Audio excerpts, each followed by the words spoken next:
Welcome to the series on quintessential dimensions of consciousness. This is the first presentation. And I begin with an article in Science Daily, March 4th, 2009. Atomic nucleus with halo. Scientists measure size of one neutron halo with lasers for the first time. We have been used to thinking of the nucleus of the atom with its protons and neutrons of being densely packed together, and in fact they are. But there are isotopes of elements like helium, lithium, beryllium, etc., that have a neutron or more that are separated from the atomic core and that they orbit the atomic core. And the distance that was measured in February of 2009 is 7 femtometers. And this shows that if there is a neutron or more orbiting the nucleus, the distribution of some of the binding energy forms a halo. And the picture that is shown, we can't get in this close, and I will make a larger copy of this for record and put it in the notes. A kind of a bluish halo occurs. The element that they worked with was beryllium-11, which then has a set of 6 protons and 4 neutrons in the nucleus, and a 5th neutron orbiting that nucleus. So it's an isotope of beryllium-11. The comment was that this halo is actually a created cloud surrounding the nucleus of the central core. The work was done largely in Germany, and the German for halo is Heiligenschein. Taking into account the fact that the degree of displacement of halo neutrons from the nucleus core is incompatible with the concepts of classical nuclear physics. Not just classical physics, classical nuclear physics. The article goes on to show that it was first mooted as a possibility in the 1980s, 1984. And the work was impossible to carry on until a sophisticated method was used to use 2 lasers in a ratioed-like focus to be able to make this kind of determination and measurement. It goes on to say, we intuitively imagine the atomic nucleus as a compact sphere composed of protons and uncharged neutrons. This completely contradicts this conception. The cloud of diluted nuclear material, called a halo, normally 1/10 of the usual binding energy of a neutron inside the core. So the orbiting neutron in these isotopes that creates this atomic nucleus halo is almost like a tithing of energy. And it can only be created for very short milliseconds before it decays and reverts back so that the halo is reabsorbed. The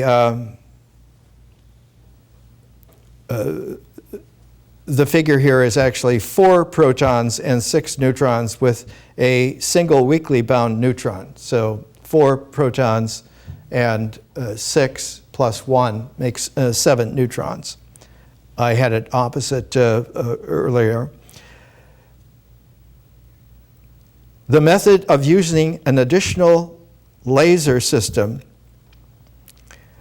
was performed at CERN in Geneva, where the great new facility is being developed. And the 7 femtometers, just to give you an insight into how small it is, I will show you a chart. And this chart appears in a 2-volume large set of books published in 1994 called Femtochemistry, Ultra-Fast Dynamics of the Chemical Bond. Ahmad Zewail is the author, and he was born just outside of Alexandria, Egypt in 1946. And he is currently a distinguished professor at Caltech here in Los Angeles, a Nobel Prize winner for this work. In the book, there is an arrow of time and the developments of scalar size in chemistry. And it starts with 5 million years ago, the beginnings of the root of humans. And the scale of time was 5 times 10 to the minus 2 to 2 times 10 to the 9th second. 1850 to 1900 is the development of kinetics, where the scalar was shrunk down to 1 second. In 1923, flow was introduced in chemistry and biology, and we were able to go down to 10 to the minus 3rd seconds in terms of time resolution of processes. By 1940, we were able to do a stopped flow of 10 to the minus 3 seconds. And then in 1949, flash photolysis, 10 to the minus 3rd down to 10 to the minus 6th second. 1951, the shock tube allowed us to go to 10 to the minus 5th second, and relaxation connected with shock tube down as far as 10 to the minus 9th seconds by 1953. And with lasers in 1960, for the first time, we were able to do 10 to the minus 9th seconds firmly, comfortably. 1970, we got down to 10 to the minus 12th seconds, and in 1980, femtochemistry was able finally to go down 10 to the minus 15th seconds. That's a 0.1401. That's a quadrillionth of a second. At femtochemistry levels, femtosecond biology, we are able to see the movement of atoms in molecular processes. The next scalar down from that is coming in very soon, perhaps before this decade is out in the 21st century. The next scalar is attoseconds, which is being able to see inter-atom atomic processes. What is being delivered here has a peculiar quality to it. We are more and more able to take something like time and to give ourselves a historical refinement of our sense of time and of space-time in terms of form and process. And we are right on the threshold, on the cusp of being able to understand something which is being presented here for the first time. The key to these developments was the development that began in the 19th century. The Englishman who pioneered it was named Huggins. William Huggins, in 1863, was able to take the recently discovered technology of photography and apply it to starlight. And it was the beginning of the development that has outstripped its parent science by a considerable degree. The parent science was astronomy. This was the seed of astrophysics. But Huggins was too early. It took time for the refinement of photographic gels and for the development of a young genius in Chicago, Illinois, named George Ellery Hale, whose father, William Hale, a very successful businessman, owned a house that was adjacent to a very large plot of land. And Hale was born in 1868. And he was one of these curious teenage geniuses.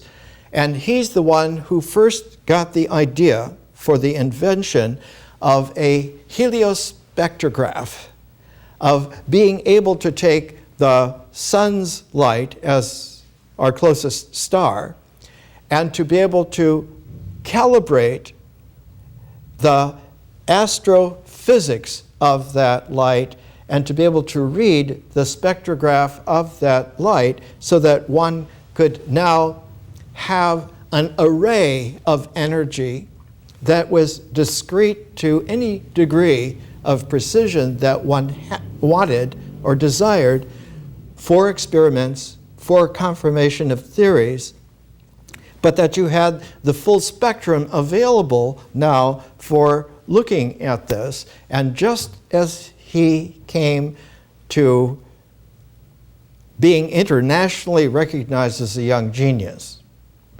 and he was in Germany, he was in England, he married his high school sweetheart, and they took a vacation traveling to Niagara Falls and then across to the west and went to San Francisco and down by carriage. There were no cars yet. This is 1890.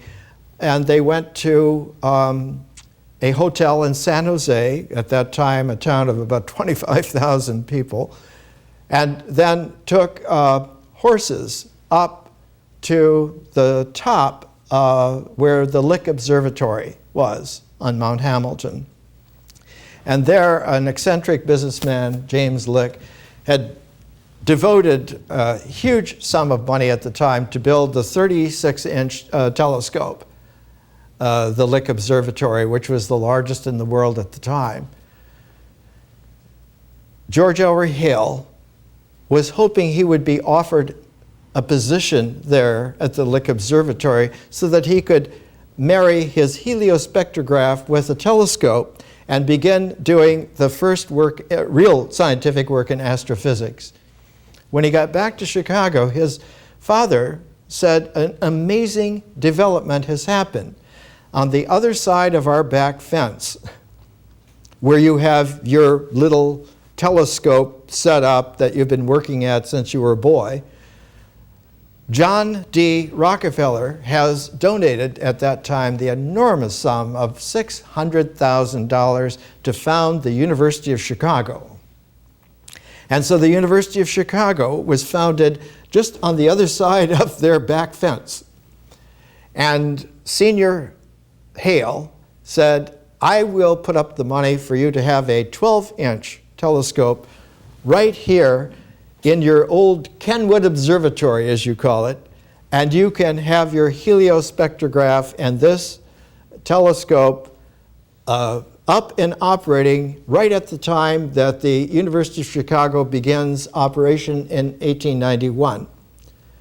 And the elder Hale understood that it would be almost too good for words for the new University of Chicago to have somebody who already was showing signs of being an international genius as a professor of astronomy and the first professor in the world of astrophysics.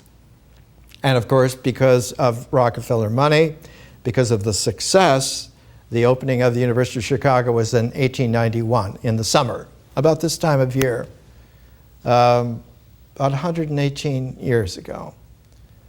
Money was made available by another businessman who wanted to outdo the James Lick donation. And they realized that a really large telescope couldn't be put into Chicago, which was blossoming as a major metropolitan area.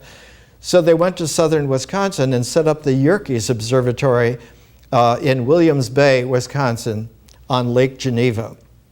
Interesting that Geneva resurfaces paradoxically in modern science over the last century.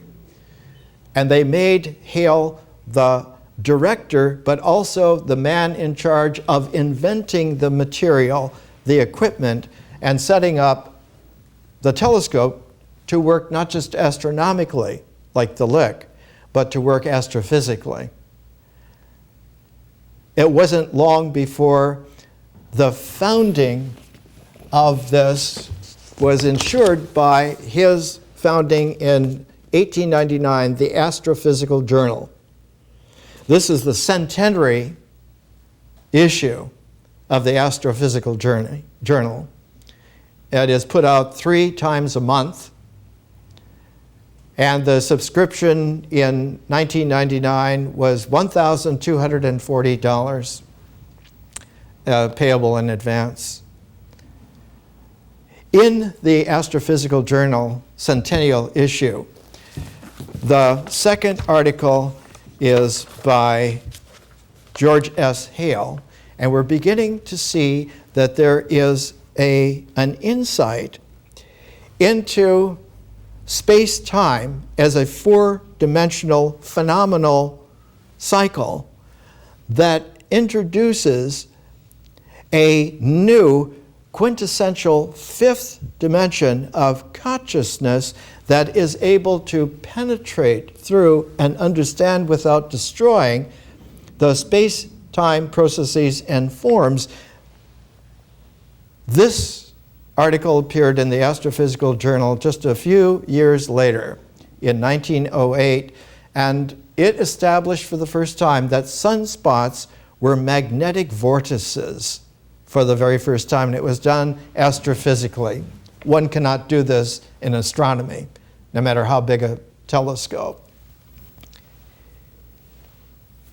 Hale wrote, this is 100 years ago, the discovery of vortices surrounding sunspots, which resulted from the use of the hydrogen line, hydrogen alpha. And we have to understand here that there are several different astrophysical lines for hydrogen. 3 of the colors used in hydrogen lines were the colors that were used for the philosophic writings of Niels Bohr. The green, the red, the purple. So that astrophysically, Hale was the first one to understand that if you use as a calibration for the beginnings of astrophysics, the first element in its hydrogen alpha registry, that energy is able to show for the first time for solar photography with spectroheliograph disclose possibilities of research not previously foreseen. No one had ever foreseen it. Understand this. This is not using light in a metaphorical way, though it has been talked about it metaphorically and spiritually for several thousand years. This is the first time that someone scientifically was able to bring out a new relationship between the cosmos and the inquiring person on the basis of a field of vision that was quintessentially transformative of the four dimensions of space-time. And the way that this was being done is that the ratioed tuning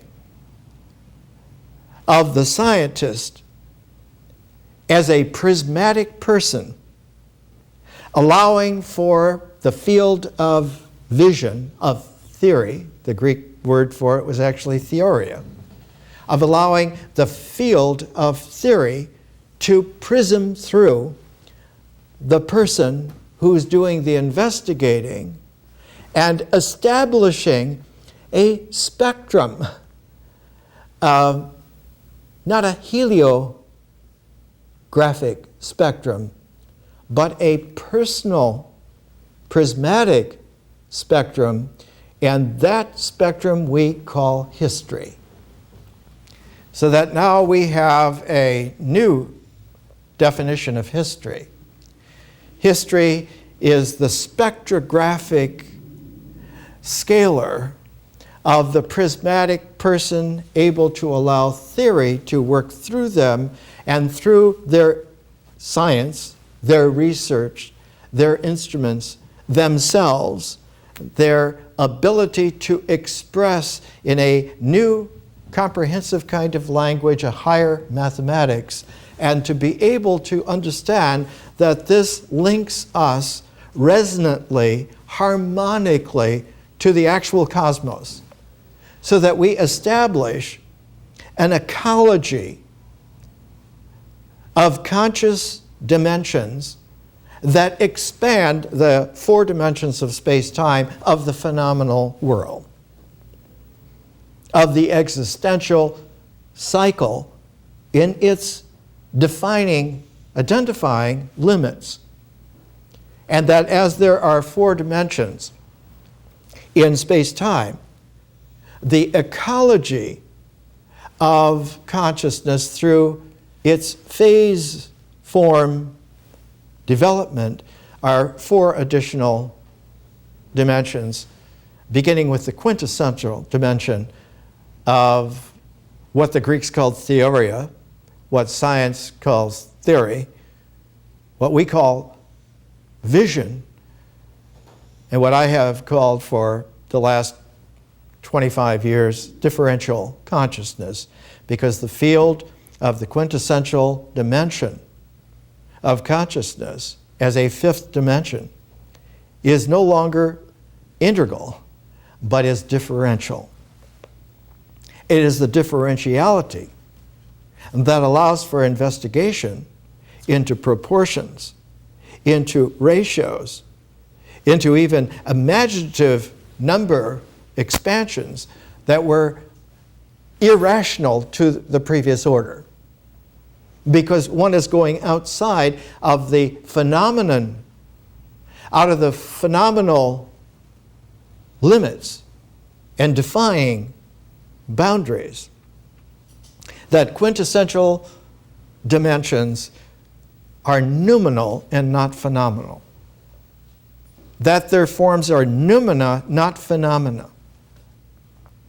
And noumena have a prismatic jewel-like range of possibilities of form, like isotopes of elements, like finding that there are many registries in energy, and that the energy registries of form, while they are limited in the integral cycle of nature, have unlimited applications and possibilities in the noumenal ranges of the trans-space-time dimensionality.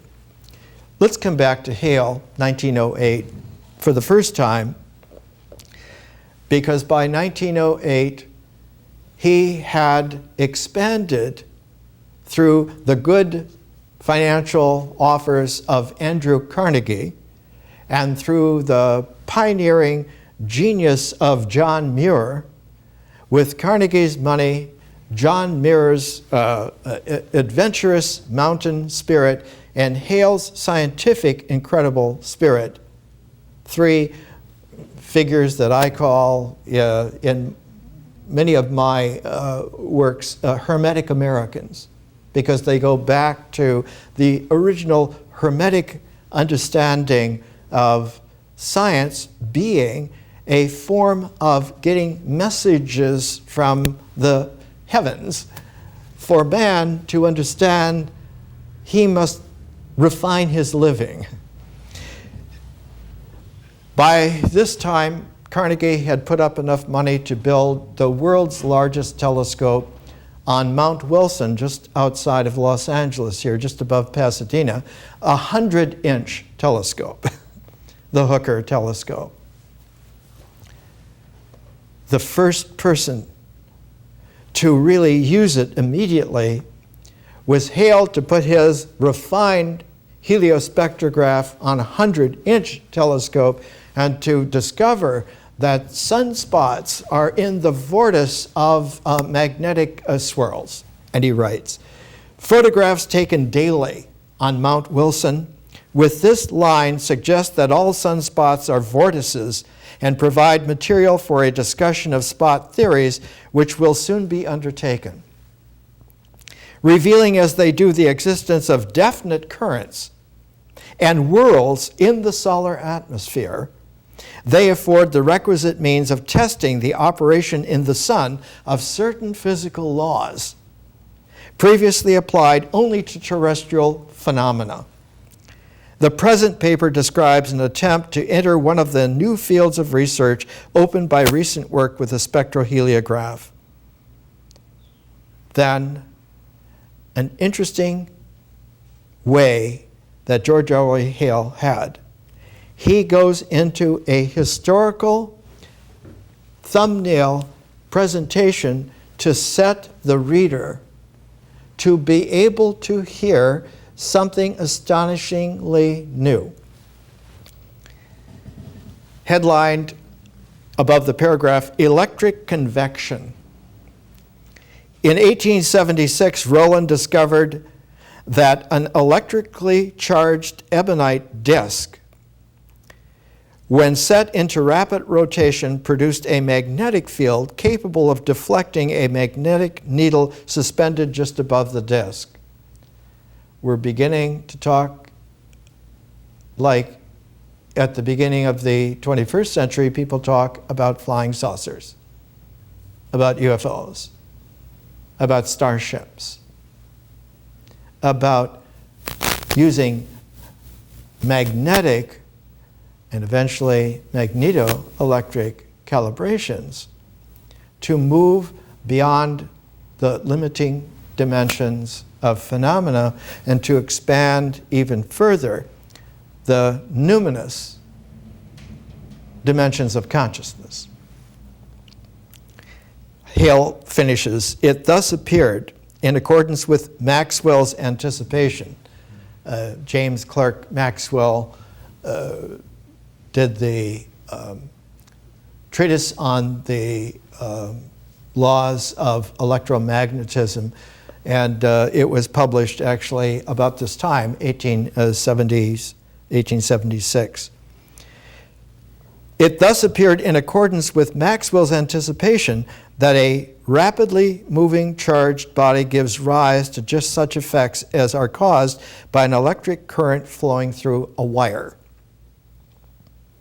Rowland's whirling disk therefore corresponds to a wire helix, within which a magnetic field is produced when a current is passed through it.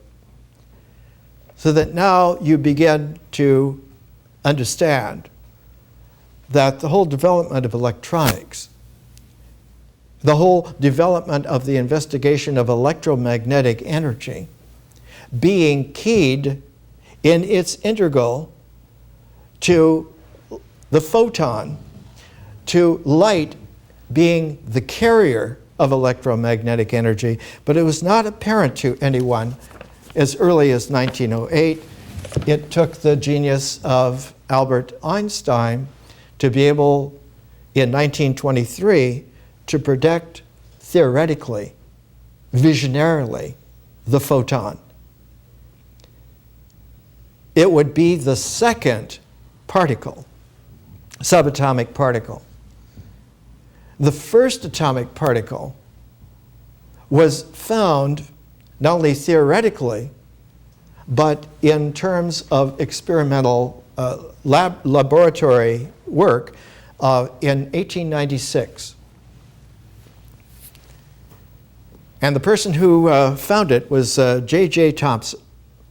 Here's a little paperback when they used to do little educational paperbacks before the world went into soft porn overload. J.J. Thomson, discoverer of the electron. He was at the Cavendish laboratory in England.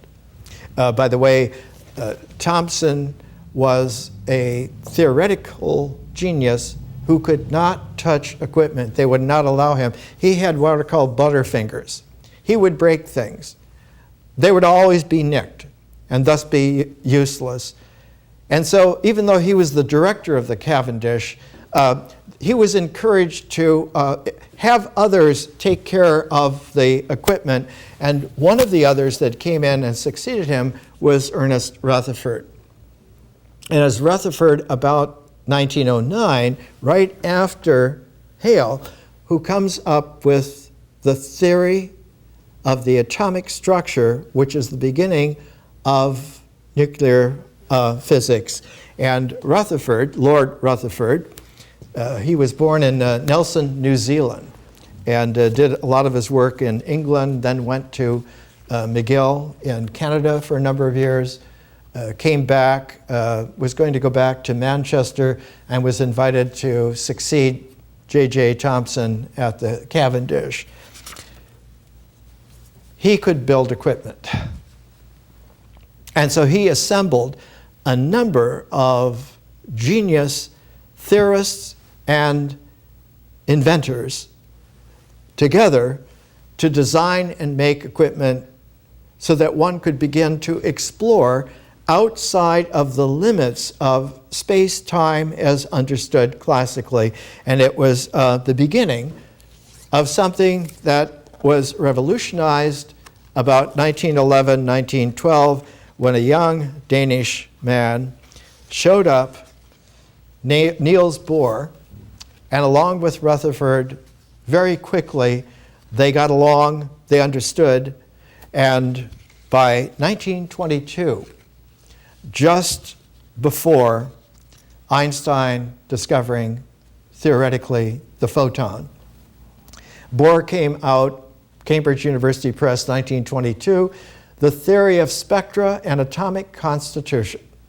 And in here, and we have a number of Bohr's essays collected together in 4 volumes, the philosophic works of Niels Bohr. We have an understanding that by going into conscious dimensions, beginning with literally a quintessential dimension, and that term quintessential is actually recognizable as referring back some 2,000 years ago to the beginnings of Hermetic alchemy. Alchemy is not a medieval science. That is a complete misunderstanding. It is not a Renaissance science in the sense that it initially comes out in the Renaissance. It's that the Renaissance rediscovered the original classical Hermetic alchemy. And in our time, beginning in the 1930s of the 20th century, and now in the beginnings of the 21st century, we understand science on this level of universal transform. involving ourselves, involving consciousness in the dimensions of space-time, which are now ratioable, proportional, resonant, harmonical, capable of being understood to any degree. The very last series that Lord Rutherford was able to deliver before he died, somewhat prematurely, was given at the Newnham College, Cambridge, England, November 1936, and it was called The Newer Alchemy. And it's not just that the newer alchemy is the result of Thomson, Rutherford, Bohr, but if we look at the volumes published in 1990s, World Scientific series, Femtochemistry by Ahmad Zewail, in 2 big volumes, very expensive set of books. This is volume 3 in the series. Volume 2 is Modern Alchemy. Selected papers of Glenn T. Seaborg by Glenn T. Seaborg. Glenn T. Seaborg was the director of the Atomic Energy Commission in the early days of it. We're looking at a way in which our understanding can be refined if we are able to take 3 different kinds of transform braided together to allow us to have a very complex 3-pronged look-see in depth at the phenomena of the world in its space-time configuration, which includes not only the existential things of the world and the existential actions within the world, but also the structure of the brain, which integrals those things, those actions, into the structure of symbolic thought. That entire array can be transformed, can be refined, so that the mind is refinable in terms of dimensional jumps of capacity, of accuracy, and of expansion of investigation. The 3 prongs, it's like a triad. It's like a stable thrice greatest, a Trismegistus way. That's how they used to talk in Alexandria 2,000 years ago. Hermes Trismegistus. By using vision, theoria, by using the prism of the spiritual person, by using the refinable kaleidoscopic conscious spectrum of history as a scalar which is brought out of the visionary theory, generated through the prismatic person into the historical array, the kaleidoscopic spectrum, which can be understood more and more refined as actual mathematical, expressible noumena, which lead us to appreciate in reality the cosmos. Let's take a little break and we'll come back. Let's come back to the investigation that we're undertaking here, that the trans-space-time dimensions are keys of transform, that each dimension has a furthering expanse of what dimensions are in play, but also a refinement of the way in which transformation can be understood. What's important for us is that, as we were talking about George Ellery Hale, beginning with a little backyard telescope, and within a very short number of years, in just one generation, really, he was able to have a 100-inch telescope constructed on Mount Wilson.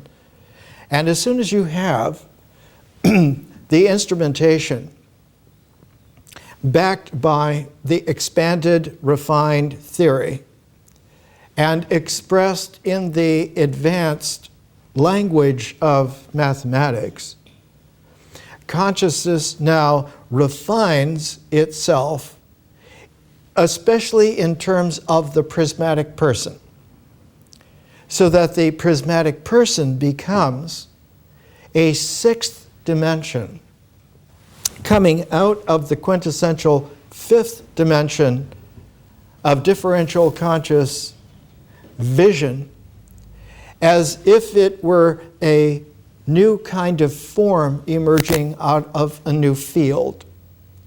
Just as existence and existentiality phenomena emerge out of the field of nature, the forms that emerge out of the quintessential field of differential conscious vision have a complementarity to those in the space-time cycle of nature. Rather than being integral, they go the other way and they become differential, more and more differential. And we will be able to observe and see that the cosmos is an infinite differential form,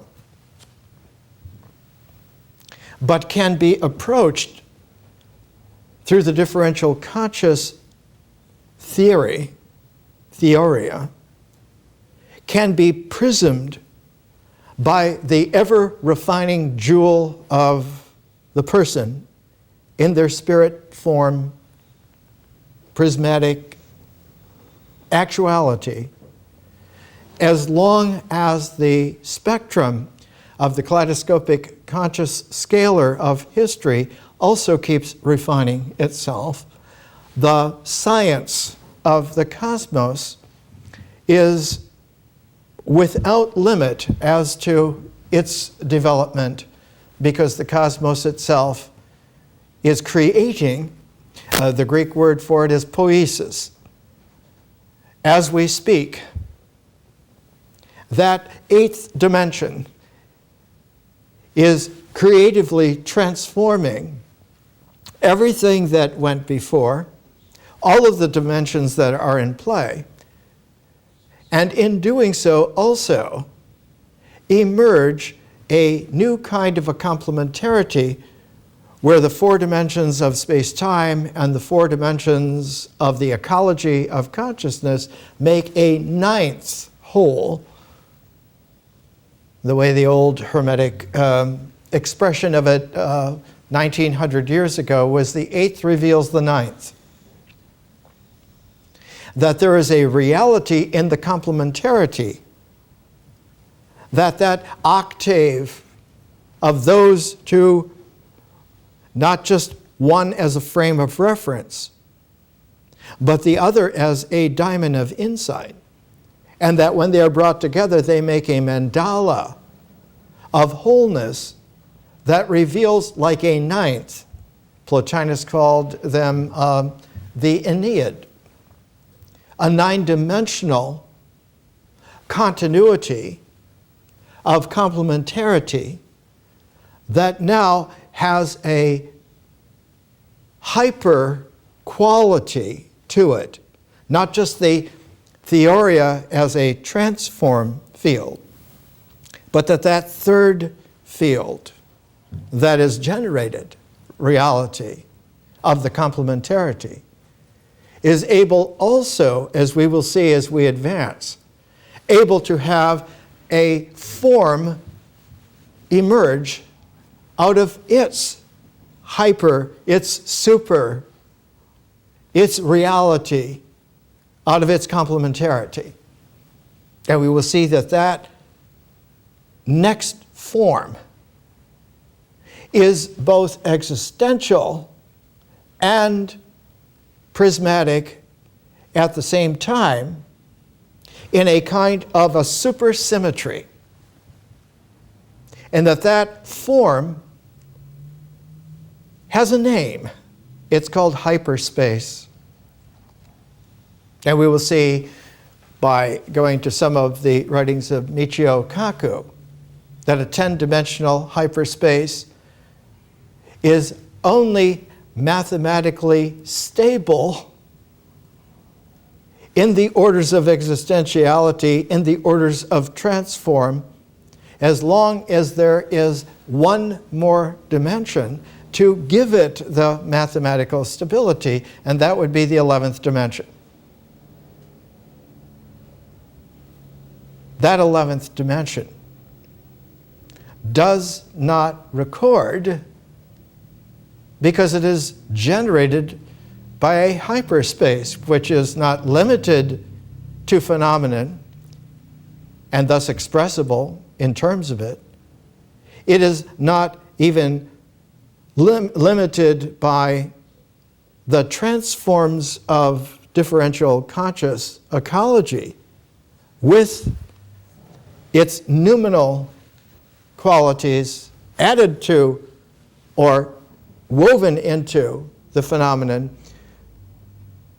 We don't have a name for the forms of a hyperspace because those forms do not record a process, yet it is a dimension. And thus, the ancient way to talk about it was that it is a mystery. Not a mystery that one doesn't know. One can find out that indeed it is a mystery. And its mysteriousness is that the 11th dimension occurs as a zero field of nature. And that zero field of nature is fertile, has a poiesis that it is capable of, and the forms that come out of it are the forms of phenomena, of existence, of existentiality, of what used to be called the inorganic materia and the organic life forms, that all of this proteinly can emerge because of the purely zero-ness of the 11th dimension nature field. All of this became enormously important in the middle of the 1890s, almost as if signal from the establishment of astrophysics, the ability to refine investigation scientifically into the whole spectrum of light,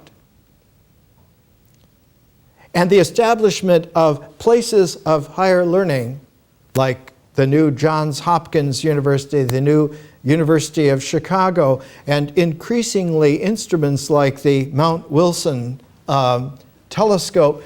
All of a sudden one had a jump in capacity that accelerated.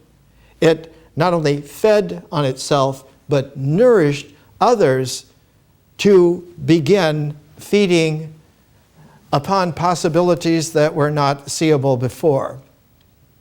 And that all of this came to a startling head because it was coupled in a few years with the devastating nightmare of the First World War.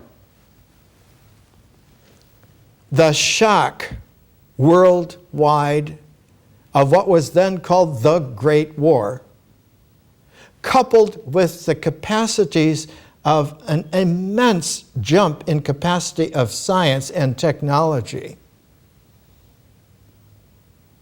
made a crisis in the world in 1919. That's when the National Research Council was founded as one example in the United States of America. This is Volume 1, Part 1, Number 1, October 1919. And the head of the whole group of establishing the National Research Council is George L. Hale. accompanied by people like Elihu Root, who was Woodrow Wilson's Secretary of State, A.W. Mellon, that's Andrew Mellon, George Eastman, that's Eastman Kodak, etc. And the whole issue of the initial bulletin is the national importance of scientific and industrial research. Later on, in a couple of years, by 1922, this is number 39, reprint and circular series of the National Research Council, A National Focus on Science and Research by George Ellery Hill, Director of Mount Wilson Observatory, Carnegie Institution of Washington, Pasadena, California. By the early 1920s, especially focusing around 1922, when you had Niels Bohr's great The Theory of Spectra and Atomic Constitutions. You had the development not only of the Mount Wilson Observatory, the success of the National Research Council, but you began to have the inklings that this was going to accelerate, that one didn't have a chance to rest on new spectacular laurels, but that those laurels were being outdistanced almost within a couple of years by even more astounding and startling developments.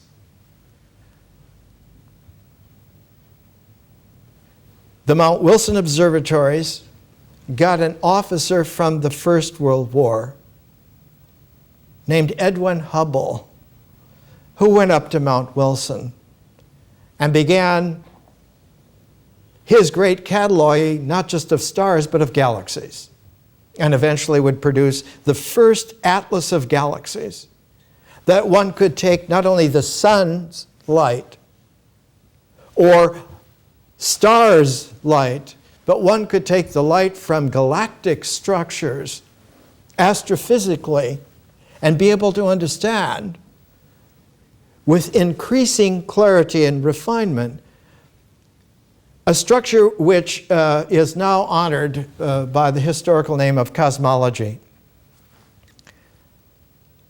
Not a philosophic cosmology, but a philosopher's cosmology, someone who loves wisdom and knows how to investigate with wisdom. So that the very nature of science began to change, and by the middle of the 1930s, established something which is extraordinary when one sees it. The lecture, the last public lecture that Lord Rutherford was able to do at Newnham College, Cambridge University in England, the first plate, tracks of alpha particles emitted from thorium C plus C prime, showing the two groups of ranges 8.6 and 4.8 centimeters in air. And when you look at it, you see a graphic spiked halo, which is the ancient way in which Helios, the sun god, had his halo, a radiant spiked halo which occurs scientifically, not only in the laboratory, but in the illustration of trying to show we are now coming back to ancient wisdom with a refined, investigatory, phased ecology of consciousness. General Conclusions, Lord Rutherford, November 1936, published in 1937. Unfortunately, he died very soon before this. During the last few years, progress in our knowledge of transformation has been very rapid, and almost all elements have been shown to be capable of transformation by suitable agencies. One can transform not only hydrogen, and helium, but all the elements, meaning the entire table of elements all the way up to radium, thorium, uranium. It was here that it became theoretically visionable as a technological achievement that one could control the splitting of the atom. It may be of interest to record, Lord Rutherford said and is printed in this book, that there is good evidence that an isotope of gold can be formed by the bombardment of platinum with fast neutrons, but it is uncertain which of the isotopes of platinum is involved. In the course of this work, more than 50 new radioactive substances have been observed. In the course, these represent unstable isotopes of the elements which may have existed in the sun but disappeared as soon as the earth cooled down. It is probable that uranium and thorium are the sole survivors of a large group of radioactive elements only because their half periods of transformation are long compared with the age of the earth. And he goes on from there. And of course, this is not only the first inkling of the splitting of the atom and the introduction of atomic energy into the technological capacity of human beings on this world, and thus also then on other worlds, literally without number. But it means that the phenomena of nature are expandable in such a way that there will be trans-uranium elements that will be able to be made and synthesized. I believe we're up to element 116, near 117, and there's great expectation because element 118 by the math should be stable. And it will be the first really long-term stable element. The others occur for very brief half-lives. One of the great analytical puzzles of captured UFOs is that they contain material that is not in the natural table and yet are stable and can be used technologically, just for beginners. Let Lord Rutherford speak just a few more sentences, because we're getting into deep waters, and by the mid-1930s, it was becoming apparent to the few who were able to follow this through their refinement of vision to keep up with it, through their refinement of prismatic persons to be able to marshal the forms of themselves to be able to utilize this, and who understood that the kaleidoscopic consciousness of history is the astrophysical spectrum of consciousness and leads directly to understanding the cosmos, of studying the cosmos, as in cosmology, of transforming not only the existential bodies, not only the selected languages of the mythos, but also the mind, the symbolic thought structures, can be transformed and then transformed again, almost without limit. Just a note here, in classic hermetic alchemical transform, there are two levels, two kinds of transform. The first is a fermentation, The ancient way of just talking about it is that the water becomes wine.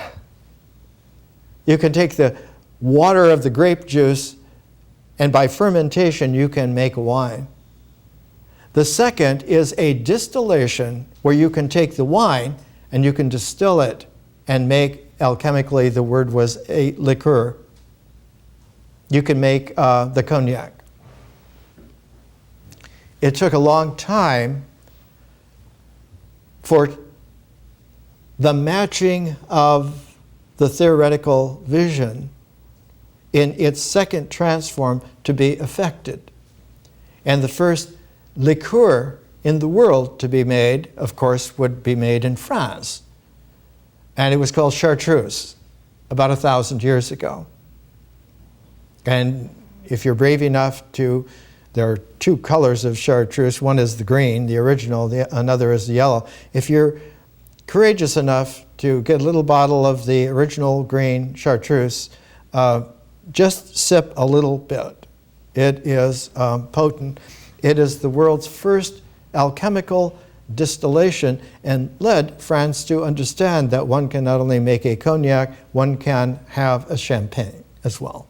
One can refine it so that it is not this brusque, new, blunt form, but one can refine it so that it becomes this incredible, bubbly exquisiteness. Here is Lord Rutherford. In general, the amount of transformation produced by the bombardment method in a thick layer of the element increases rapidly as the energy of the bombarding particles is raised. In some cases, no appreciable transform is observed until the energy of the particle reaches a high value, and there is then a rapid increase of the amount of transform, with the rise of energy of the particles above this threshold value. So that there are thresholds which one works up to, and when one crosses those thresholds, the transform effects are explosive. They're not only multiplied, but the multiplication is multiplied, literally explosive. The transform of the mind is on this scalar. In the case of light elements like deuterium is a heavier form of hydrogen, and lithium, transformation begins to observe when the bombarding particles have energies of 20,000 volts or less. But in general, the energy of the bombarding particle required to produce detectable transform is higher and rises rapidly with the atomic number of the target element. We have seen that these considerations do not hold in the case of neutrons. For in many cases, the amount of transformation is greatest when the neutrons have low energies, on the order of a fraction of a volt, comparable with the thermal energies of the molecules. There is reason to believe also that each slow neutron, which passes, for example, into the element boron, ultimately results in the transformation of a boron nucleus. And he goes on from there. This is 1936. One of the famous comments done in UFO research about 30, 40 years ago, when one secret ex-military, old sourdough, was asked, well, you mentioned that we're doing trade with certain species. What is it that they would want from us? And he said, well, for instance, boron, which particularly comes from the high Mojave Desert, not only where Edwards Air Force Base is, stretching over to the China Lake test bases, which are even more sophisticated than those at Edwards, and stretching through Death Valley into what is called the Groom Lake Complex, or Area 51. It was at this time that those who could understand most prismatically began to appeal to the leaders of the world, and most of the essays concerning Niels Bohr were collected together in The Challenge of an Open World, essays dedicated to Niels Bohr. And it was published in a very small edition, Munksgaard in Denmark, and in Copenhagen in 1989. The problem that prismatically presents the challenge of an open world in terms of a historical symbol is the Taoist Tai Chi symbol, which Niels Bohr chose to put on his family coat of arms. So here are the centenary essays on Niels Bohr, 1985, has the Tai Chi on his family crest. Now Bohr has voluminous writings. This is volume 1 of the collected works of Niels Bohr. They run to 10 volumes so far, and I understood from an emissary I had go over to Copenhagen that there may be an 11th volume at some time. Anyway, there are 10 volumes this size. We're trying to understand that science emerges out of history. Without the spectrographic, kaleidoscopic array of history being refined, science is not able to advance in its refined emergent form. That the generator of history is the prismatic persons, either individually, which is a misnomer, because they do not act individually. They are in the community of a shared vision and of a shared application in history. So that the differential conscious vision as a quintessential dimension is resonant to a 7-dimensional kaleidoscopic spectrum of consciousness, which is history, and in between is a 6th-dimensional person, prismatically, who becomes more and more tuned in the sense of being a harmonic with the cosmos. Just as the quintessential vision field becomes more and more harmonic with the historical spectrum. So that one has 2 different harmonics which are related together, not as a square of attention, not as a frame of reference, not as an integral, but as a double chiral magnetic quality. And this is where it becomes difficult, so difficult to express that it hasn't been adequately, done before. In order to approach this, one has to recalibrate the dimensional capacities to be able to understand.